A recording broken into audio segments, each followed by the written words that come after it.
Well, hello there, Jibby. It's me. Just wanted to wish you a happy 50th birthday, Jibba. I'm sorry that I can't be there with you. Charlotte rang me earlier to try and put something together for your 50th birthday. Aww. And I came up with a couple of things that you may remember. The first one is, it's back to front. Never mind, you can probably read it. It's number 23, and that actually says cow pat fight. I'll try and do it the other way around. You might be able to read it that way. Yep, there you go, that's better. So I'll try and do it back to front from now on. But anyway, you remember the days back in the 80s with Dad. By the way, any Germans out there who don't know what a cow pat is, that's one of them. Lovely and pongy and sloppy and lovely. So that's that one out of the way. Now, cow pats come from a particular animal called a cow. The clue was in the name, just a bit like this one here. There you go.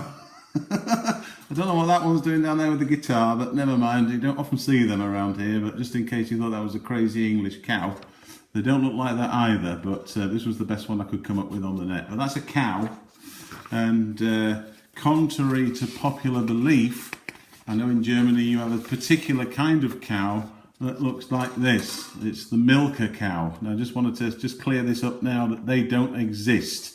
So just want to make sure that you know that that might be a German or Bavarian cow which doesn't exist, and that's the English version that doesn't exist either. But anyway, or that one. But anyway, we're going off track a little bit here, but you may remember back in the 80s with Dad when we decided to have a cow pat fight, and we all came off worse for wear. It was good fun, but obviously Mum wasn't too happy when we came home covered in poop. But anyway, this is what we used to do. This is the best picture I could find on the net of somebody with some cow pats getting ready to throw them at somebody. But there you go. That's that. It's amazing actually what you find on the internet when you search for cow pats. I mean, there's some strange things, but I found this guy here with a cow pat on his head. I had to print it because I just wanted to share it with you. So there you go. It's even got an aerial on the top. So it's a radio-controlled one, no less. But there you go. Looks very happy with his radio-controlled cow pat on his head. Anyway, that's one of the stories. That was number 23. Now, I think you might know what number 24 is. Give a guess. I'll do it the right way around first, which you won't be able to read because it's backwards, and then I'll show you the other way around. So anyway, number 24 is, let's have a look, Raiders of the Last Biscuit Tin. I'll do it the other way around. You'll be able to read it. So there we go, 24, Raiders of the Last Biscuit Tin. So, that's contrary to popular belief. We'll start off with a few things, but the biscuit tin story was not me, Nick. It's definitely you raiding the biscuit tin in the middle of the night and taking all the Kit Kats so there was nothing left for breakfast was down to you, Jimmy. But there's some other stories related to eating food which you became quite professional with over your 50 years of life so far. I'm sure there's some more culinary skills that you have when it comes to scoffing.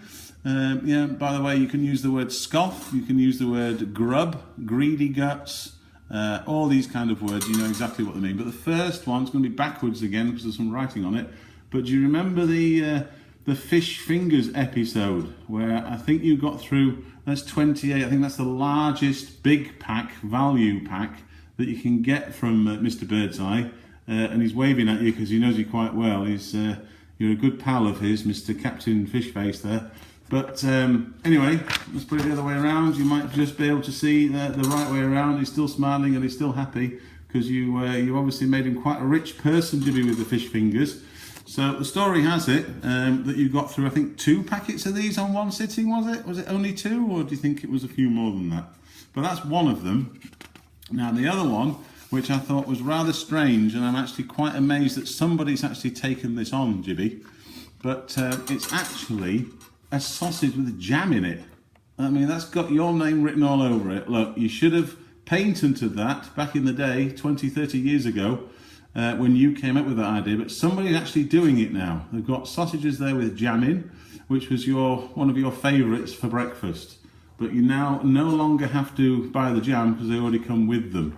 So you might want to check that one out, Jibby. I've not tried them yet, but that was your idea. Now the other one, which is quite a famous one, it's going to be the wrong way around again, but I wish I'd done this the other way. I wasn't too sure it was going to be negative, but you know what this is? You can see the sun's rising there, look, and then it says Walkers backwards. And you know what flavour that is? Cheese and onion, Jibby. It's the unmistakably, or what does it say? Yeah, unmistakable cheese and onion. Try the other way around, you want to see it the right way around. There you go, unmistakably cheese and onion.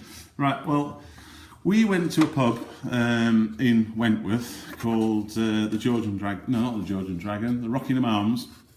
And I think you got through 14 of these packs on one sitting. And that was before you had your tea, which I thought was quite unbelievable. But there you go, 14 packs of cheese and onion. And the other story was I actually had to smuggle some of these through at Christmas time on a plane, a whole box of them. So I think it was 36 packs of these I brought over from England to Germany for you, because I know you like them, Jibby. And I don't think they lasted the weekend. Not sure, but I don't think they did. Now the other story, which leads me on now, and it's going to be the wrong way around again, so sorry I've not prepped this very well, but it is, see if you can tell what it is. Look, looks like a tin. What do you know what kind of tin it is? It's got blue on it. It's ambrosia. Here you go, one of your favourites from Devon. I'll turn it around so you can see it sort of through the light. Ambrosia, welcome home to Devon. Devon custard, there you go, creamy and delicious. There was only ever one ambrosia, and that was it. But having said that, there were actually two ambrosias. There was this one and the diet version. And if you remember, Nick, you could tell a mile off the difference between normal full-fat ambrosia and the diet version. And the diet version, we did a little test, didn't we, if you remember? And I opened up a tin of the diet one and put it in 2 bowls and blindfolded you, and I said, right, if you can tell the difference, tell me. And you instantly picked out the one with the full fat, but the reality was they were both at the same tin. Anyway, I've gone to the final one now anyway, Jibby. I won't keep you too long, but this is the final one, is the infamous one. I've looked everywhere for this and I can't find the real one, but something similar to this. Does that bring back any memories? Yeah, I know it's rectangular and it should have been oval, but it does have the yellow flowers on, which were quite famous in the day. But this thing was like your lifeline, because obviously Mum didn't feed you enough, and you had the urge to come down in the middle of the night and raid this biscuit tin. So in the morning there was nothing left for anybody else. And I know you're going to say it was me and it's not true and all this, but reality is, Nick, all the Kit Kats and all the chocolate coated digestives and the hobnobs and God knows what else was in there, they didn't stand a chance. It's as simple as that. As soon as you got your eyes feasted on this tin, that was it, gone. So that concludes this little slideshow. I hope you have a fabulous birthday, Jibby. I hope this works. And that's my next thing, so I'm going to send it off to Charlotte soon. And I'm sorry I can't be there, but I'm sure you're going to have a fabulous afternoon. I know around about this time, I think you said 3 to 4, so it will be now 4 o'clock your time. You were going to have some cake. So I don't think you're famous for cake. Unless it's like a Zandtorte or something like that with lots and lots of custard. Hang on, this kind of custard, which you're not going to get, are you? Let's face it. You'll have some kind of German custard, which isn't the same. You can try and think that it is, but it's not the same as that one, especially not the diet one anyway. So anyway, I wish you the best of luck. Midlife crisis on its way. Have a fantastic birthday, and I'm sorry I can't be there. Out for now. Bye.